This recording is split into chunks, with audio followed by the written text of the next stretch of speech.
Good morning. Today is October 10th, 2022. I am at Pikeview with Ed, and he's going to show us exactly his method of fishing and what he uses. So let's get going, Ed. Let's go. I'm going to start you guys out with the basics. Things you need every time you go, no matter where you go. Getting down here, you're going to have a pair of pliers, a pair of needle nose. Always, every time, always have those. Grippers, I use those for catfish, pike if and when I catch one, muskie. You're not going to use those on trout because of the fact trout have soft jaws. A pair of hemostats are always necessary to pull hooks out. Small scale, you can buy these just about anywhere by hand. They're fits in your pocket. Getting into hooks, once I found these hooks at Bass Pro Shop, these are old school style to where they're stretched out and straight lined in the package. They're good, they're affordable. No offense to Eagle Claw, but Eagle Claw started changing the line weight to where their line is thicker on their hooks, so these have stayed the same. They're cheap, they're affordable, and they're good. They're not curled up in the package. I've changed in the last 15 years to go barbless, which are these. They're a little more expensive, but you tie them on yourself. Size 6s, I pretty much use everywhere. These are circle hooks, to where they have a tendency to grab you right in the jaw, the fish right in the jaw. I'm trying to get the fish not to swallow the hook. In small lakes like Pikeview here, from Willow Springs to Palmer Lake along, which are around up and down I-25, around Colorado Springs, the stalkers tend to swallow the bait. So, weights, either egg sinkers or the bullet weights. I call them, they're bell weights. Anyway, you got these you can use for drop shot. Always split shot you should have. These are heavier weights. I usually go from ½ ounce up to 3/8 of an ounce. Bobbers, you can use this style, the round style. They always work. I like these because they're more visible in the water. Now, pole holders, I started using these years back, a couple decades ago.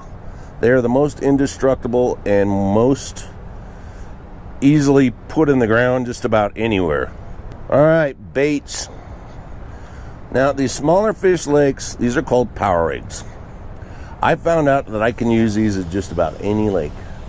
I use the fluorescent orange and fluorescent yellow, which I don't have any right now. Supposedly Mark brought some here with him today. You can generally put 2 of these on a hook, and you can catch multiple stalkers on just 2 of those. And the fish don't swallow them. Generally, they're spongy.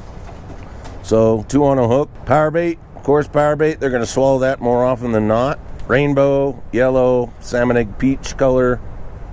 I mean, every lake that I have found in this state generally uses and bites a different color power bait. Literally. Every year, every couple of years, it's like fish even at South Park lakes. They change what flavor they want to bite. So you have to be adaptable. I mean, if you look in this box, you're going to see how many sets of power bait I got. I've got more in my fishing bag as well. So, lures. Here's all my Castmasters.